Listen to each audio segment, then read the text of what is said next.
আজকে বেসিকের উপরে একটি ক্লাস নিতে যাচ্ছি, সেটি হচ্ছে ইনফিনিটিভ ভার্ব।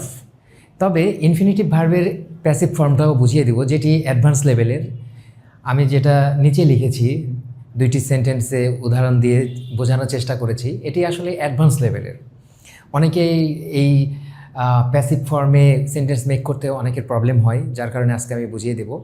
আর উপরে আমি যেটা লিখেছি বেসিকের ক্ষেত্রে, অর্থাৎ আমরা বেসিক লেভেলে কীভাবে ব্যবহার করব ইনফিনিটিভ ভার্বকে এবং এটার অর্থগুলো কেমন হয় এবং একটা সেন্টেন্সে আসলে সেই মিনিংগুলো কেমন হয় সেগুলো দেখব। ওকে, ইনফিনিটিভ ভার্ব মানে হচ্ছে টু প্লাস ভার্ব, অর্থাৎ টু এর পরে যখন কোনো একটা ভার্বের V1 ফর্ম আসে, অর্থাৎ বেস ফর্ম, প্রেজেন্ট ফর্ম যখন আসে, তখন সেটাকে আমরা বলি ইনফিনিটিভ ভার্ব।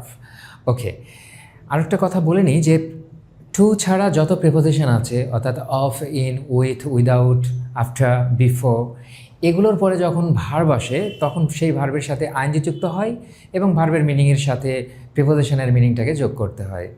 বাট শুধুমাত্র টু এর পরে যখন ভার্ব আসে, টু এর পরে যখন ভার্ব আসবে তখন আমরা অবশ্যই ভার্বের V1 ফর্ম শুধু ব্যবহার করব, অর্থাৎ প্রেজেন্ট ফর্ম। এবং সেই ক্ষেত্রে টু এর অর্থটা ভিন্ন হবে। নর্মালি যখন টুটা কোনো একটা নাউনের পূর্বে বসে তখন টু এর অর্থ আসে দিকে, কে, প্রতি, এ, এই ধরনের মিনিং আসে। বাট যখন টু এর পরে ভার্ব আসে তখন টু এর মিনিংটা হয় তিন রকম। সবচাইতে বেশি হয় তে, জন্য, আর হচ্ছে এ, কিছু ক্ষেত্রে এ ব্যবহার হয়। আর সেন্টেন্সে এদের পজিশনগুলোও দেখে নেব যে সেন্টেন্সে আমরা ইনফিনিটিভ ভার্বকে কোথায় রাখবো। প্রথমে স্ট্রাকচারটা দেখে ফেলি, subject plus verb plus infinitive verb. অর্থাৎ সাধারণত মূল ভার্বের পরপরে ইনফিনিটিভ ভার্বটা আসে, তারপরে এক্সটেনশন অর্থাৎ অবজেক্ট বা এক্সটেনশন আমরা যেটাই বলি, পরের অংশগুলো আসে সেন্টেন্সের। এবার পরেরটাতে লিখেছি প্যাসিভ সেন্টেন্স, এটা অ্যাক্টিভ সেন্টেন্স, আর পরেরটি হচ্ছে প্যাসিভ সেন্টেন্স। প্যাসিভ সেন্টেন্সে আমরা দেখতে পাচ্ছি যে সাবজেক্ট প্লাস ভার্ব, মূল ভার্ব, এরপরে যেটা হয় যে ইনফিনিটিভ ভার্বের যে প্যাসিভটা, আমরা জানি প্যাসিভ করতে গেলে একটা বি ভার্ব নিয়ে আসতে হয়, ভার্বের V3 কোথায়, সেম টু এর পরে বি প্লাস হচ্ছে ভার্বের V3। এখানে একটা কথা বলে রাখি যে সাধারণত যে সেন্টেন্সে ইনফিনিটিভ ভার্ব থাকে সেই সেন্টেন্সে তো অবভিয়াসলি অ্যাটলিস্ট দুইটা ভার্ব থাকে, একটা হচ্ছে মেন ভার্ব আর একটা হচ্ছে ইনফিনিটিভ ভার্ব। এখন সাবজেক্টটা যদি এই ভার্বের কাজ করে থাকে, মূল ভার্বের কাজ করে থাকলে সাবজেক্ট, এটা এই সেন্টেন্সটা অ্যাক্টিভ। এবং যদি ইনফিনিটিভ ভার্বের যে কাজটা সেটাও যদি সাবজেক্ট করে থাকে তাহলে সেটা অ্যাক্টিভ, সাবজেক্ট সেই কাজটা করছে। আর যদি সাবজেক্টটা ইনফিনিটিভ ভার্বের কাজটা যদি না করে থাকে তাহলে সেটা প্যাসিভ। এটি একটু ডিফিকাল্ট, যেটা আমি পরে বোঝাবো। ওকে, এখন আমরা দেখে নিই যে কীরকম মিনিং হয়। টু গিভ মানে দিতে বা দেওয়ার জন্য, টু নো মানে জানার জন্য বা জানতে, টু হেল্প মানে হেল্প করার জন্য অর্থাৎ সাহায্য করার জন্য বা সাহায্য করতে।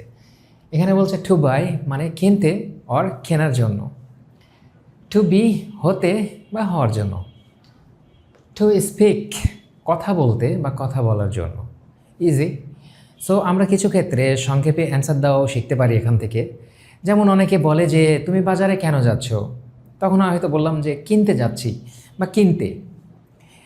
টু বাই কিছু কিনতে যাচ্ছি এরকমও বলি, অথবা কিছু কিনতে সংক্ষেপে বলি যে কিছু কিনতে। তো এটাকে আমরা সরাসরি বলতে পারি টু বাই সামথিং, কিছু কিনতে যাচ্ছি, পুরোটা না বলে কিছু কিনতে একটুকু বলি। সো আমরা ইনফিনিটিভ ভার্ব ব্যবহার করে সংক্ষেপে অ্যান্সারও দিতে পারি।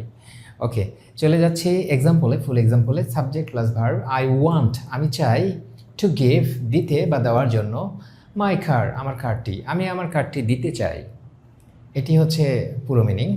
পরেরটা হচ্ছে the man came, first indefinite tense, the man came লোকটি এসেছিল, টু নো জানতে বা জানার জন্য, লোকটি জানতে এসেছিল।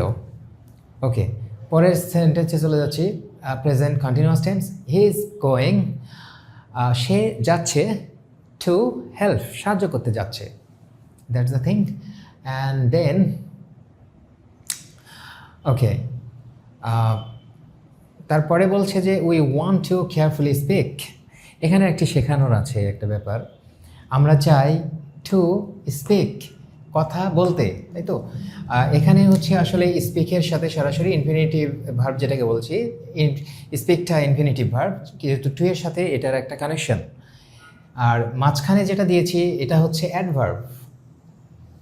অ্যাডভার্ব, আচ্ছা, অ্যাডভার্বের কাজ যেহেতু ভার্বকে বিশেষায়িত করা, অর্থাৎ ভার্বের উপরে প্রভাব খাটানো, ভার্বের অর্থকে কিছুটা পরিবর্তন করে ফেলা বা প্রভাব ফেলানো, সেহেতু কেয়ারফুলি যদি আমি সেন্টেন্সের প্রথমে দিই অথবা শেষে দিই তাহলে যেটা প্রবলেম হবে যে যেহেতু দুইটা ভার্ব থাকে তাহলে কোন ভার্বকে সে প্রভাবিত করছে এটা নিয়ে কনফিউশন তৈরি হবে।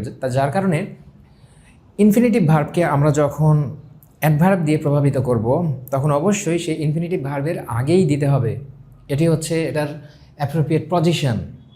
ওকে ওকে, তাহলে চলে গেল যে V1 অর্থাৎ ইনফিনিটিভ ভার্বের অ্যাক্টিভটা কিভাবে হয়। সাধারণত এভাবে সবগুলো ভার্বের ক্ষেত্রে আমরা এভাবে বলবো। টু গো মানে যেতে, টু ইট মানে খেতে বা খাওয়ার জন্য, টু ব্রেক মানে ভাঙতে বা ভাঙার জন্য, দ্যাট টাইপ অফ থিং। ওকে, এখন চলে যাই অ্যাডভান্স লেভেলের ব্যবহার, অর্থাৎ এটাকে আমরা যখন প্যাসিভ হিসেবে ব্যবহার করছি তখন একটা কীরকম ব্যবহার হচ্ছে সেটা আমরা দেখে ফেলি, অর্থাৎ কীরকম অর্থ হচ্ছে। প্রথম সেন্টেন্সে বলছে the girl do not like to be judged by the people, অর্থাৎ মেয়েটি চায় না, অর্থাৎ পছন্দ করে না, don't like to be judged, অর্থাৎ হচ্ছে নিজেকে অন্যের দ্বারা জাজ করাইতে সে পছন্দ করে না। অর্থাৎ এই জাজ করা কাজটা এই গার্লটা করছে না, করছে কারা? বাই দ্য পিপল, ওই লোকজনের দ্বারা জাজ করাটা মেয়েটি পছন্দ করে না। অর্থাৎ মেয়েটি এই ভার্বের কাজ করছে না, যার কারণে এটাকে প্যাসিভ করা হয়েছে। টু বি জাস্ট, প্যাসিভে আমরা জানি বাই দিয়ে যে কাজটা করছে ভার্বের তার নামটা আসে, তাই এখানে বাই দ্য পিপল এখানে দিয়ে দেওয়া হয়েছে। পরের সেন্টেন্স দেখি। আই গেভ আমি দিয়েছিলাম, give gave given, I gave আমি দিয়েছিলাম, হিম তাকে, a mobile to be repaired, repaired করানোর জন্য অন্যকে দ্বারা, বাই এ টেকনিশিয়ান, একটা টেকনিশিয়ানের দ্বারা মোবাইলটিকে রিপেয়ার করানোর জন্য আমি তাকে দিয়েছিলাম মোবাইলটি। বিষয়টা এরকম, অর্থাৎ এখানে যেই ইনফিনিটিভ ভার্বটা এসেছে সেটি হচ্ছে প্যাসিভ, বি আছে একটি বি ভার্ব, তারপরে ভার্বের V3, তাই তো? এখানে আমরা আরেকটি করেছি, এটা ভার্বের V3 এবং একটি বি এসেছে। অর্থাৎ আমরা সবসময় জানি যে প্যাসিভ করার সময় একটি বি ভার্ব আনতে হয় আর ভার্বের V3 করতে হয়, এবং সেটি ইনফিনিটিভ ভার্বের জন্য সেই একই নিয়ম এবং মিনিংগুলো ওইভাবে করতে হয়।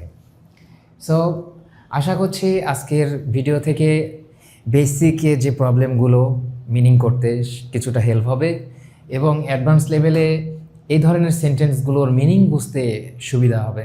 এবং নিজে নিজে যদি ফ্রি হ্যান্ড রাইটিং করতে চাই সেই ক্ষেত্রে আমরা ওইভাবে চিন্তা করব যে সাবজেক্টটা ইনফিনিটিভ ভার্বের কাজ করছে নাকি অন্য কেউ করছে। যদি অন্য কেউ করে থাকে তাহলে অবজেক্টে বা এক্সটেনশানে আমাদেরকে তার কথা উল্লেখ করে দিতে হবে। সো এটাই ছিল আজকে ইনফিনিটিভ ভার্বের উপরে class. Thank you very much.